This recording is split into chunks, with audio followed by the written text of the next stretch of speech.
Good morning and welcome to Ask the Experts.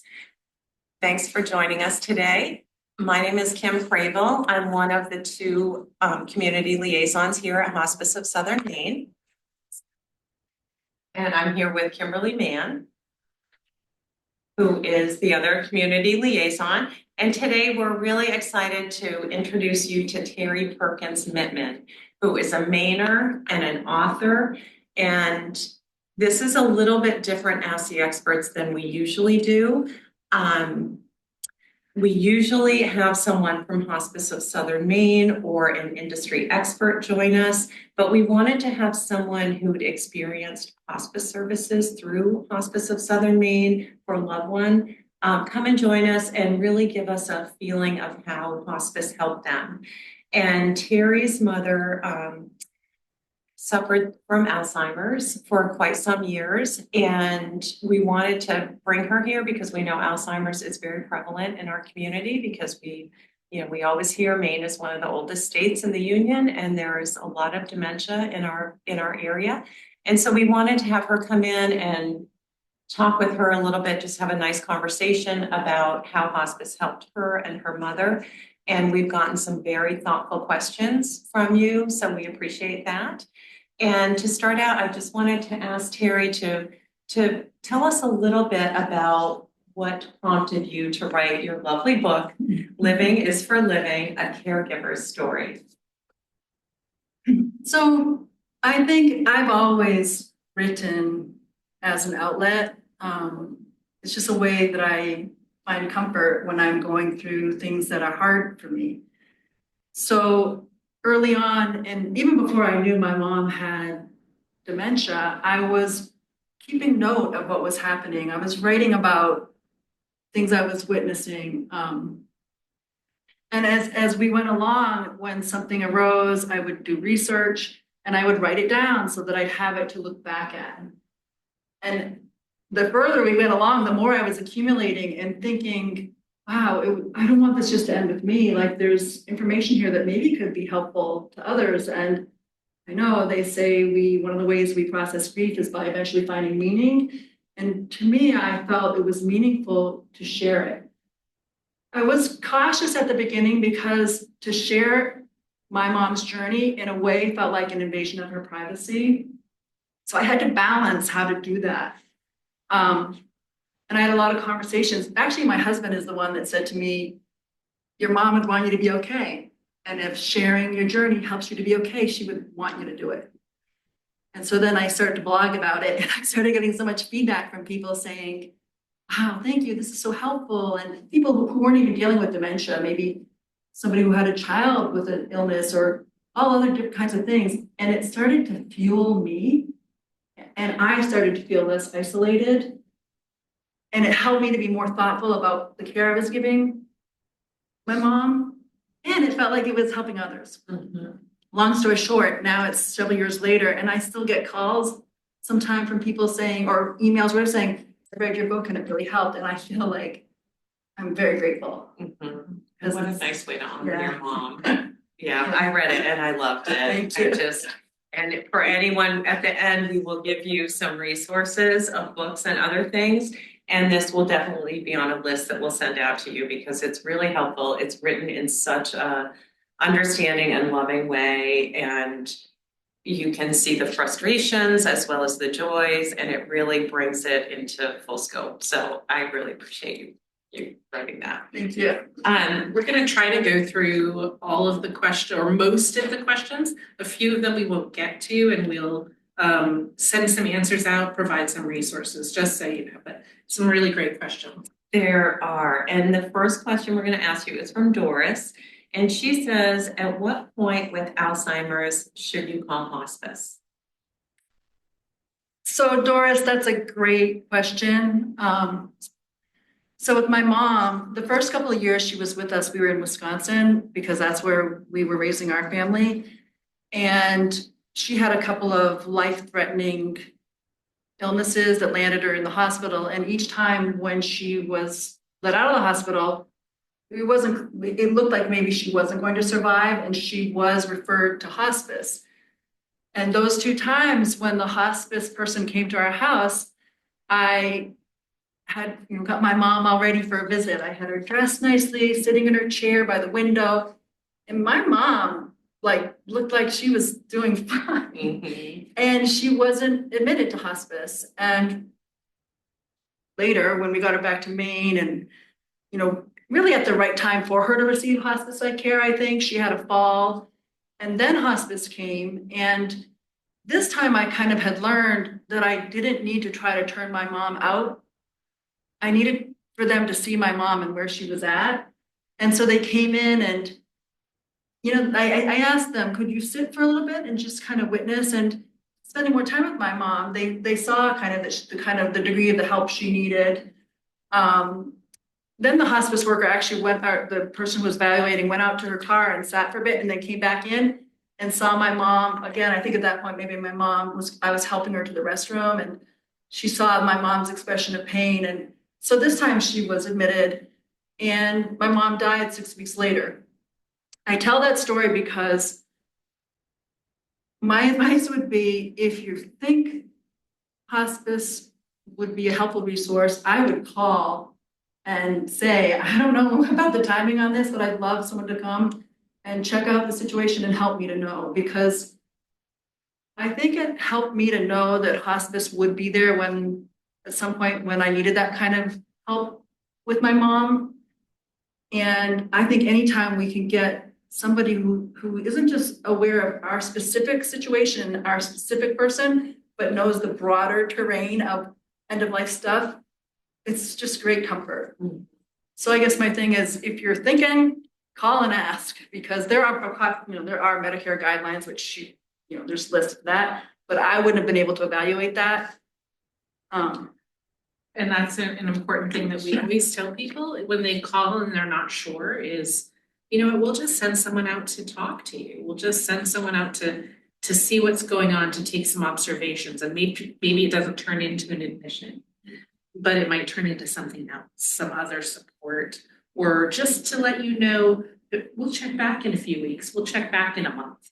But at least you're starting that conversation, and that gives or opens the door rather to letting the help in as early as possible, so that you can really get supported well and build a good team. And it's important to know that you can self-refer at Hospice of Southern Maine. You don't have to, it doesn't have to be calling your physician and asking your physician if time is right for hospice. You can give us a call directly and we'll come out and help you.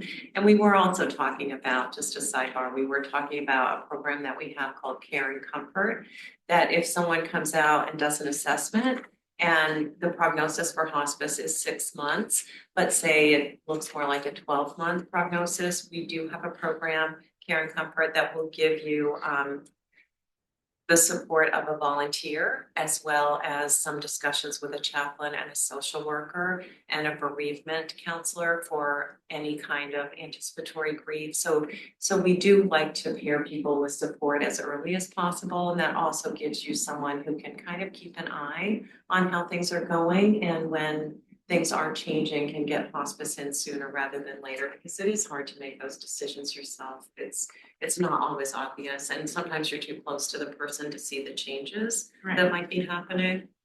And I think for me, like, because I'm fortunate that I didn't have hospice experience in my background, there was part of me that felt like it was a kind of like throwing in the towel. Mm-hmm. And it was the opposite.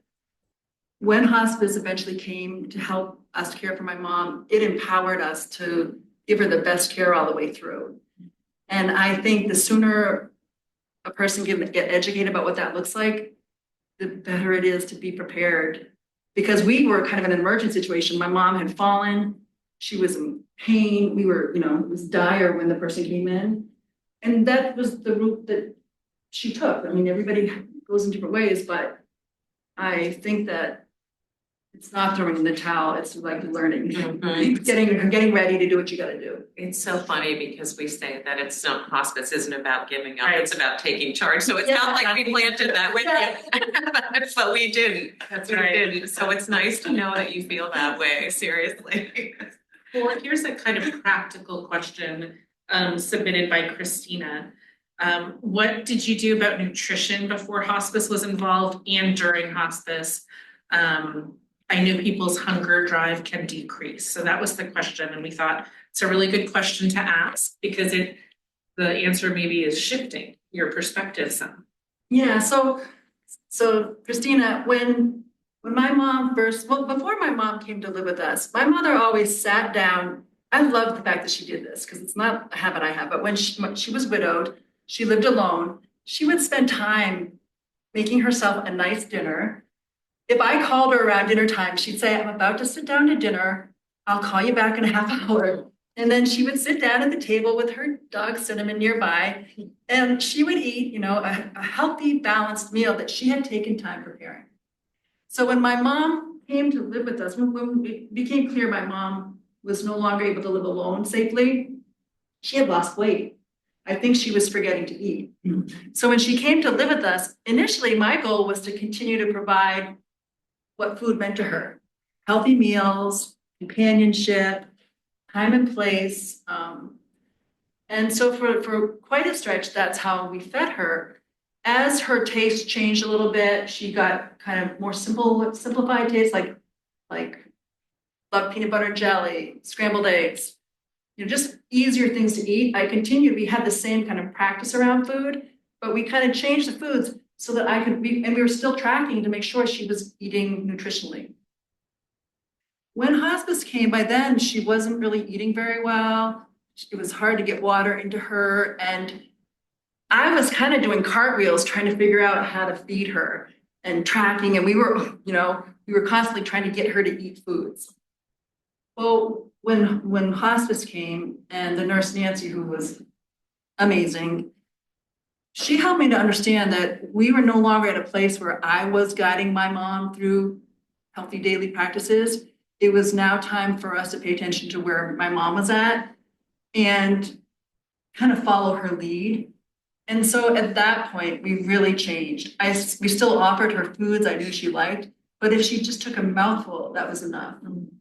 We still tried to, hydrate her. But I just really, having hospice guide us relieved my feeling that somehow I was depriving my mom, or there was some trick I should be doing, or it was just much gentler. So food didn't become an issue. And hospice taught me other ways to care for my mom that felt sacred, like the meal prep had felt. So I guess the question is, how did hospice help? Hospice gave me reassurance that my mom's body knew what my mom's body needed. That's right. And I could follow that lead. Absolutely. So April asks, how can caregivers such as hospice aides make hospice better for families? I know you had experience with hospice aides for your mom's care. Yeah, so for us, hospice meant access to a non-denominational chaplain, a social worker, both of whom we met, a nurse who came to our house 2 times a week, and then a CNA? Yeah. Yeah, a CNA who came 2 times a week. And then I knew that if it became better for my mom, the Gosnell house was an option for care, like in-house care kind of. I always was kind of afraid. In the care of my mom, it was I didn't really know how it was going to play out. I was just day to day, just trying to figure stuff out the best I could. And the people, my family, we were just trying to figure it out. But I always kind of knew in my heart there would come a day when we couldn't meet her needs. And I just hoped somehow I would know, because I was really afraid of being in a situation where it was me and her and she was suffering and I wasn't prepared to help her. So some of the things are so basic, like when my mom fell and became bedridden, when she got into hospice, the CNA came and taught me how to change her in bed, how to change her sheets in bed, how to check for bed sores, how to keep her clean, because my mom had a tendency to UTIs, and how to help her when she wasn't having bowel movements, how to repeat that. How to prop her up, how to move her down. Like the CNA was unbelievable. And the thing is, she showed up not judgmental, not dramatic, just here to teach and support, and always gave me feedback, like really taught me. And what I learned was like these things, like not that everybody has to do this, like I was willing, I wanted to learn how to do it. Like for me, what that all that care felt like was another kind of like sacred way to care for my mom near the end of her life. It was something that I could do that I felt really like fortunate I could do it. It was hard and scary, and had I not had somebody saying, this is how you do it, and nope, she doesn't have bed sores, I would have questioned everything I was doing. So I think having the CNA come was everything, so helpful. Oh, good. And so if it's a CNA asking, I think just showing up and like, which you already do, but just showing up, reassuring, teaching, and just giving a little company in the things that are really hard. Kind of tagging right along with Yeah. that, Patricia asks, what are your tips on helping a loved one with personal care? So that's a really good question too. I think the challenge is that, particularly with a person with dementia, maybe any kind of illness, but again, my experience was in dementia, it's changing as we go. So it really was like a learning curve. Like my mom had been an independent, proud Mainer, not about to ask for help, not about to admit pain. Like she was a tough human being who had lived alone and built an incredible life. And so early on, I really didn't want to overstep. I was so respectful of her boundaries because I didn't want to treat her like a little kid, and it wouldn't have worked anyhow because she wasn't having it. But as we went along and she started to change and I was spending so much time with her, I was starting to notice things. So we kind of, I'll just start with early on when she came to live with us. My mom was pretty independent, but she was losing her short-term memory. Every time I stepped away, she would panic. And she would ask over and over again, where's Terry? When's Terry coming back? Where's Terry? When's Terry's coming back? And there was anxiety. So we got a whiteboard, and in the morning, if I was going to tutor that day, I'd say, headed to tutoring, Mom, be home at lunch, have fun with Hannah, who was a friend who would come and sit with her. That whiteboard pretty much stayed with us throughout her, the years of care, and the role it played changed in terms of the kinds of information we shared. But early on, that was a way to kind of help her stay in control of what her day was, and to whoever was caring for her to have an easy way to say, oh, look, that was an easy way to point her back. Anyhow, the reason I mentioned that is as my mom's needs continued and changed, I started to keep track more of the details, and brushing teeth, whatever the daily routine would be, and keeping track of what things she needed help with, what things others could help her with. It was a really easy way for when I stepped away, others to know. When I came back, I would know what had been done, what hadn't. They say, use it or lose it. You want to help your person stay doing the things that they can do rather than taking it from them because it's healthy for them to do it for themselves. But just kind of tracking in that way helped to communicate on where she was at. In the back of my book, I do include lists of like the way that I listed that, which again, obviously, early it was simple. Later it was much more complex because it included, did she go to the bathroom, whatever, like Details. more detailed. Yeah. But so what was the question? What are fun Tips for caring.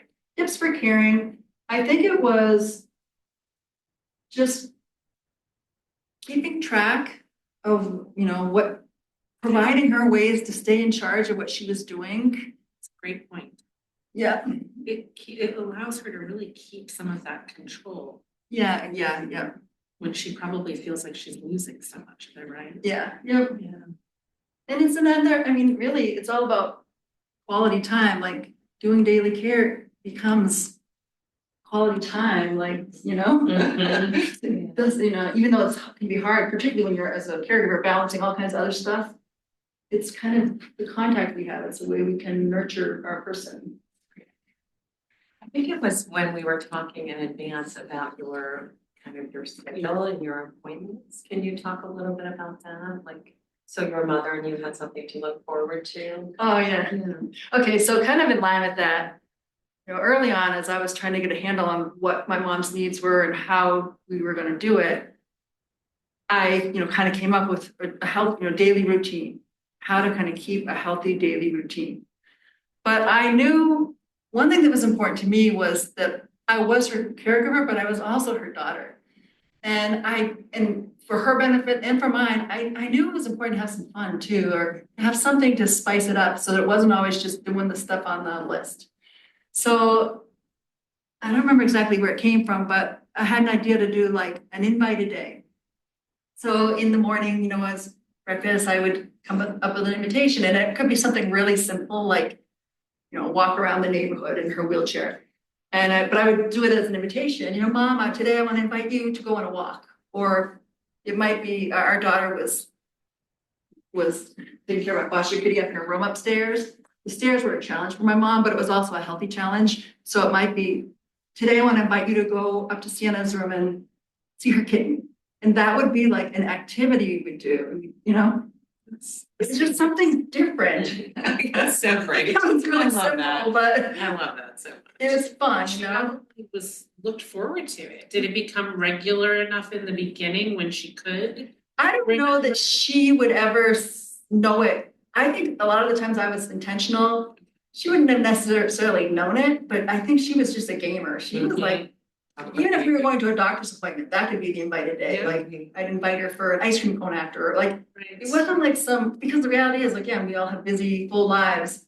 So it wasn't trying to create an extra thing that didn't fit. It was within the way I talked to her, the way we spent time together, creating room for fun. And I like what you said earlier about how it was often just very a mundane or ordinary task, Yeah. but it was a way to turn that caregiving task into something joyful, into something that was Yes. special and important to you. So to tag off that, so early on, I really saw myself as trying to figure out how to give my mother care.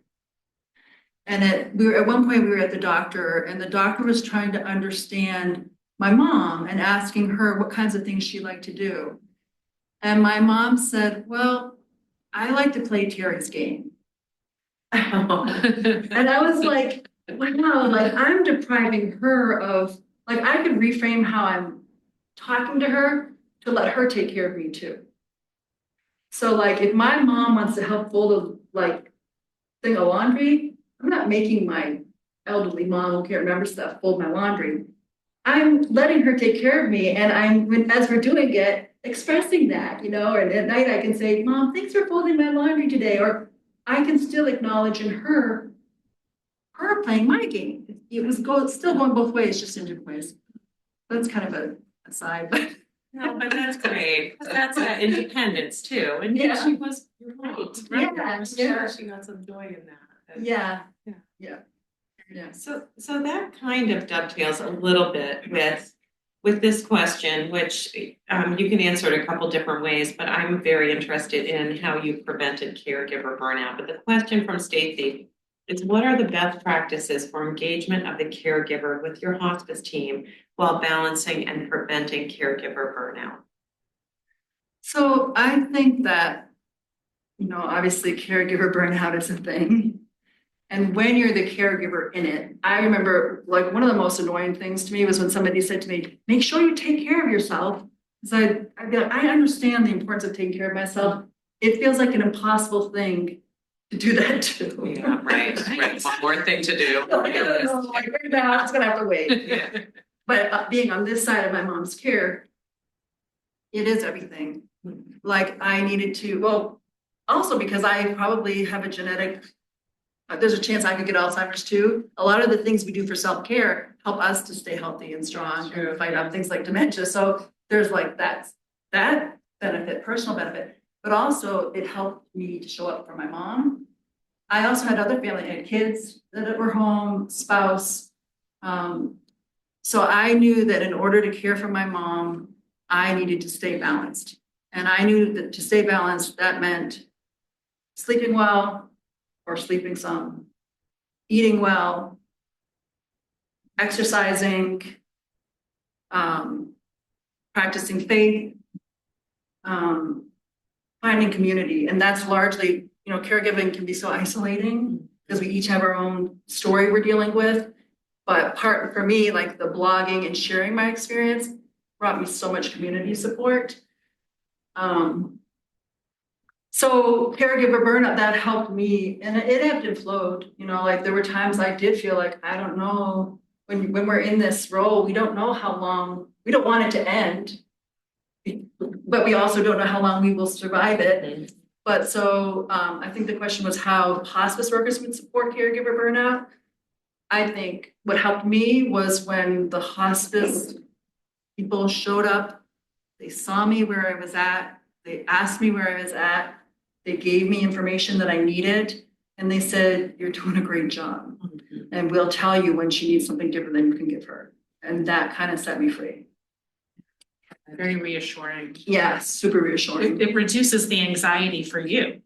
Totally. We talk so much about the anxiety that the patient has in Alzheimer's and dementia journeys, right? Yeah. But so does the caregiver who's caring for them. So that was a nice way to release that some for you too.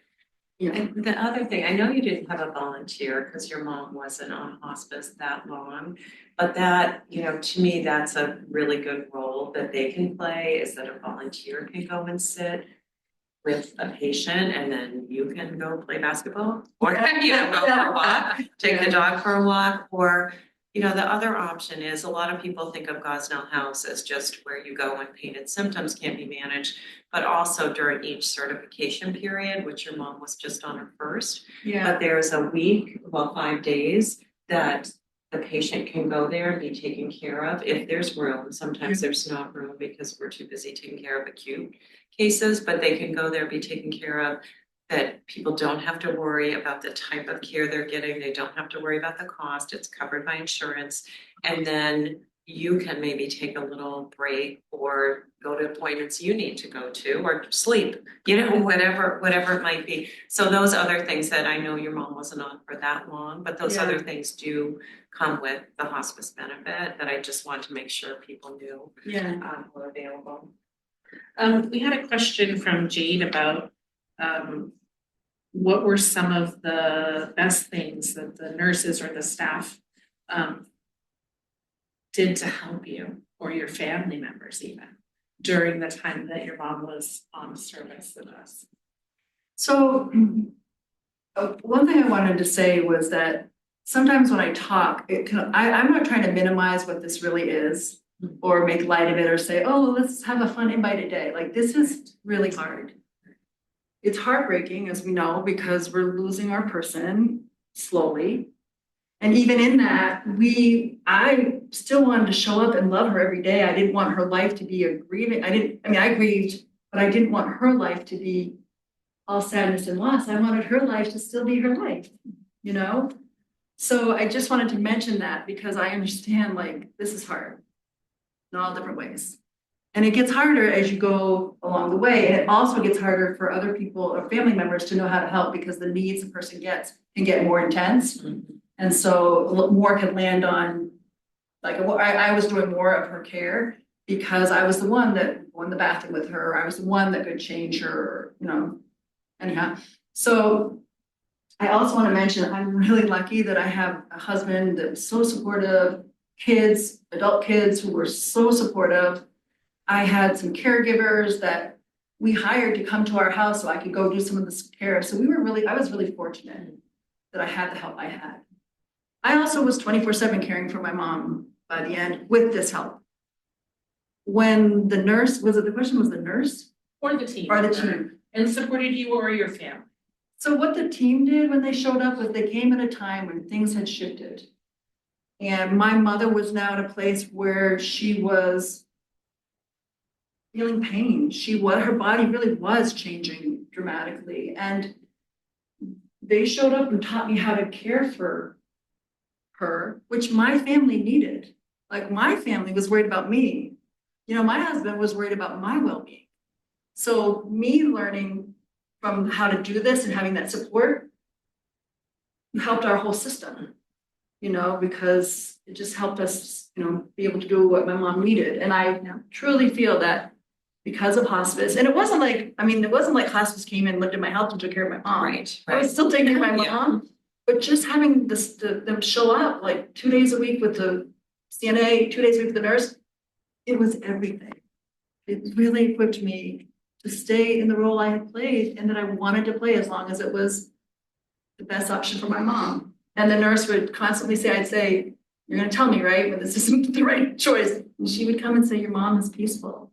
She's okay, like, you know, so that was, and also there's a 24/7 hotline so that you can call, and that at the end of my mom's life, I could call and get help and know how to navigate that, so. So I just want to say we're just 1 minute past noon, but we do have some other good questions. So whoever can stay with us, you're welcome to stay. Whoever has to leave, we will drop this recording onto our website. So we'll send out an email when it's there. And I think the next question we kind of covered in the Yeah, caregiving how did you support. engage your family Right. members? There's another great one that you kind of have covered, but if you could pick out, Solange says, in hindsight, what was the most helpful to your mom and what was most helpful for you as a caregiver? So I think what was most helpful for my mom was those of us who were caring for her showing up, paying attention to what she needed, and helping her do it with good humor. My mom was like she was a fun-loving person, and she became, as she lost her memory, she lost her worries. Unless there were times, of course, she was scared, and that was a whole other thing. But generally, when she was in a good place, she just wanted to interact with people, and she was happy and light. And so when we showed up with her in that place, it was like, I think that was really the best we could do for her. It doesn't mean we weren't doing all the other stuff. It doesn't mean she wasn't experiencing all the stuff, but at moments when, like we would, I read about in the book about she lost her eyesight in one of her eyes, and that was a whole thing. But after a day of being in the hospital, that night I went in to tuck her in, and I don't think she remembered what she had been through, but she said, as I tucked her in, she said, that was a nice day, wasn't it? Thank you. And I said, you know, yeah, mommy, that was a nice day. And then I went back outside and cried. But Yeah. but I think, I don't know if that answered that question, but it's Yeah. kind of like meeting her. No, you know your person. I think that's the advantage of being a family caregiver is we know our person. The hardship of being a family caregiver is we know our person. And we see how they're changing. But I think knowing my mom and knowing who she was helped us to show up and care for her in that way. But I think too, I know your title, Living is for Living, is from what your mom would say. Yeah. But it just sounds like by doing what you did, you really honored that part of her in this whole difficult, painful journey. Yeah. You know, you just tried to make it, you know, bright spots in it. And like you said, not have it be all worry and care. And, you know, it was some of it was lighthearted, you know, and just When my mom was my age, she would have said, I don't want to be burdened. yeah. She would probably not have liked the idea that I would care, me and my family would care for her Yeah. because she wouldn't want to be a burden. But none of us know how things are gonna unroll, you know, play out. But knowing that my mother would say to me she didn't want to be a burden, I tried to do this in a way that, of course, there was caregiver, but you know, it is hard. Yeah. But I tried to do it in a way that like I would pledge to my mom, I'll take care of myself, I'll survive this, I'll give you the care, and then I'll set you free. And hospice helped me to do that. Did you find one stage of the experience harder than another when you're dealing with memory loss? Like, or did you come in as the caregiver early enough that then walking that road just sort of made that progression in easier than if you had sort of come in to the journey later? Or, you know what I'm saying? It's kind of like that old. It's such a good question. I don't exactly know the answer because early on, none of us knew what this was.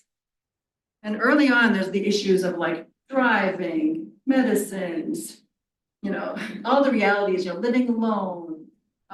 There's just all those kind of hard issues to work with on a person. Like when we expressed concern about my mom's driving, she went down to the DMV and had a driving test, which she passed with flying colors, and then called me and said, guess what I did today? I passed my driving test. Like she wasn't gonna just say, take my keys. Like she was, she's a feisty person. So early on, I think the hardship was that I felt like I was violating her integrity by kind of messing with her independence in that way. But as we went, it became clear like this, she needed help. And I imagine some of the transitions were more subtle, like you were Yeah. saying. Yeah. Like those early stages before you're like, okay, this is Alzheimer's. It's not safe for you. Yeah. We don't want you driving. We're just gonna they're much more subtle than that. Yeah. So, and plus I was living in Wisconsin, she was in Maine. So what ended up happening is she would come to Wisconsin and stay for longer stretches. So it was kind of like a gentle, not I'm leaving my home and moving in with Terry, but kind of like a gentle, longer stretches. Yeah. When she did get her Alzheimer's diagnosis, in that moment, I asked the doctor to explain to her what the options for living were for her. And in that moment with the doctor present, my mom heard the options and she said, given those options, I would like to live with Terry and her family. And so that helped me because again, I was so cautious. I didn't want to overstep. Didn't want to assume that She gave you permission. she yes. did. And so then later when she couldn't remember, when she wanted to go home, I knew that she had made that decision. But to your question, which stage was hardest? I don't know. I think it was all just kind of a ongoing thing, trying to figure it out. Yeah. And it's hard afterwards. Right. But also I'm so glad I got to do it. I feel like I got to love my mom all the way through. And I'm really grateful. That's great. So that kind of dovetails into Leah's question. She asked if you have any words of wisdom on how to remain brave and strong through your mother's changes and the slow loss of the one you love most. Yeah, and that's such a good question. And I mean, that's what I mean. Like when I talk about it, I don't want to minimize what that is. I found a lot of help. Early on, I went to Alzheimer's Association meetings to get educated, and it was helpful to be, and actually, it was mostly couples caring for their partner, which was sobering because at that time I was young, healthy. I could lift my mom, care for my mom, and I had a whole family around me that was helping me. But I would hear partners talking about caring for their one, and I just really respected, what they were doing. But getting educated helped me. And words of wisdom on how to remain brave and strong. So I think remaining brave and strong, I mean, that ebbed and flowed too. I think, I think we, at times when we're asked to step up, we lean into the things that help us to step up. And so for some people, that might be religion. Others, it might be their family. It could be whatever it is. It's different for different people. Earlier, when we talked about taking care of ourselves, that was kind of what helped me to show up. I had good friends. I have a fantastic family. I struggle. Like there were times I, go care for my mom and then go in the other room and cry. Like it's a lot of like forgiveness, a lot of grace. I attended 12-step meetings for many years, and what I learned there about how to kind of live a healthy life for myself, I leaned on what I learned there. Certain prayers that really lifted me. I like the way you integrated that in your book. Yeah. It's really nicely done. Yeah. So it was a whole mix of things. Mm-hmm. But the brave and strong ebbed and flowed. You didn't always feel brave and No, strong. I still don't. Yeah. Even as I talk about it, like I could go back to the place where I was grieving. Like, so the brave and the strong is really about like, it's more like gratitude. What helped me to show up was to be grateful and to intentionally practice gratitude. Like, thank you that my mom is sitting here at the kitchen table with me. Mm-hmm. Thank you that my husband just walked through. When my husband used to come through, he and my mom always had like a funny, like just a funny teasing relationship. Later on, when my mom didn't know who he was, she thought he was like the groundskeeper. When he came through, she'd always do this to him. To this day, we still don't know exactly what that means, but like we laugh because that's what she was doing. She would say this. But you know, it's just kind of like being in the moment, doing the best we could, accepting it's hard, looking outside of ourselves for resources and help, being humble because nobody was going to save my mom from Alzheimer's, and being grateful that there's things like hospice to help I us. think you just really nailed it in that, or you made this really good point, which is that being brave and strong isn't going alone. You're not going it alone. No. You're leaning in for support to your family, to your friends, to your community, to resources, to the hospice team. Yeah. You have this lovely pile of books that we're gonna share the list, but maybe you could just say, you know, just touch on a couple of them that were really useful to you, because all of these were things that propped you up, right? Yeah. Propped you. And you can see, like, in writing the book, kind of what it was is, it's almost like a quilt. It's not just about caring for my mom when she had Alzheimer's. It also goes way back to like my earliest memories of my mom. It includes memories of my dad, my parenting experiences. I kind of just, as I was writing this, things, because I think I was sitting at my mom's side, I had more quiet time than I had when I was living a busier life. I had time to remember and to think and to look at things. And so kind of as I went, I was looking for information all the time. But so these are just pile of books that were helpful to me. Some of them aren't about Alzheimer's. This Feel the Fear and Do It Anyway by Susan Jeffers. This was just kind of a book I think I read the first time when my cousin recommended it in my 20s on how to create a balanced life. And I talk about it in the book. I use this strategy. It's part of my life strategy. So it's that. Then there's some books, Finding Freedom at Home and The 36-Hour Day. These are more like when I first started to understand the mild cognitive decline, moderate cognitive, when I was first kind of trying to understand what these were, because I didn't have any knowledge of Alzheimer's in my family. So these are like just information that helped me know how to change our home and what we were talking about. Then there were these books, which actually have like Surviving Alzheimer's by Paula Spencer Scott, The Emotional Journey of the Alzheimer's Family by Robert Santulli and Kirsten Landon. I Love You, Who Are You by Patty Kerr. These are just kind of, they deal with what this is, what caring for a person with dementia is. They have practical solutions as well as, you know, kind of emotional, other kinds of solutions. The book I wrote is not a how-to. The book I wrote kind of reflects the internal journey I was on in caring for my mom. It's not like an easy read. It's not going to help somebody, I don't think, in the midst of trying to figure out how to do this. Some of these books really have great information on that. And then there are some issues, Being Mortal by Atul Gawande. That's more like the kind of goes to the question of value, like what matters as we near the end of life, and how we help our person, or how we make that decision and how we help people make that decision, because it does shift from, like, if I had a child who was ill versus an elder who was ill with Alzheimer's, like just kind of what I would, you know, I suppose, but I don't know. And, well, that's a great book too, because it's like all about what does a good day look like, Yeah. you know, and yeah. what makes life worth living, which is right. Living is for living, right? Yeah. Right along the same lines of what your mom felt. So Yeah. I see how that And resonates. this Spirit Matters is the same idea. Okay. Same idea, how to remain fully alive with a life-limiting illness, Yeah. by Judy Flickinger. And then, so after my mom died, I leaned into hospice. Also offered one-on-one bereavement counseling and then group bereavement counseling. And I leaned into both of those, and those really helped me after the fact, because when you do care, there's so much that's left. I kind of was holding. And so when it hit me after my mom died, I really kind of fell apart. Like, I couldn't believe she had died. After all that, I still couldn't believe she had died. Like, Yeah. so anyhow, this book, David Kessler, Finding Meaning, The 6 Stage of Grief. This is the idea of this is that it's in finding meaning that we really heal. And so all of this, the sharing it, the Yeah. writing about it, this is how I have found meaning. And it helps me to feel like my mom's still right here with me. All the incredible caregivers, people, hospice workers that helped us are still right here with me. And that's it. And then this is just another book. I happen to have a friend who wrote a book without a map. She's actually she's the leader of Chaplains Institute of Maine.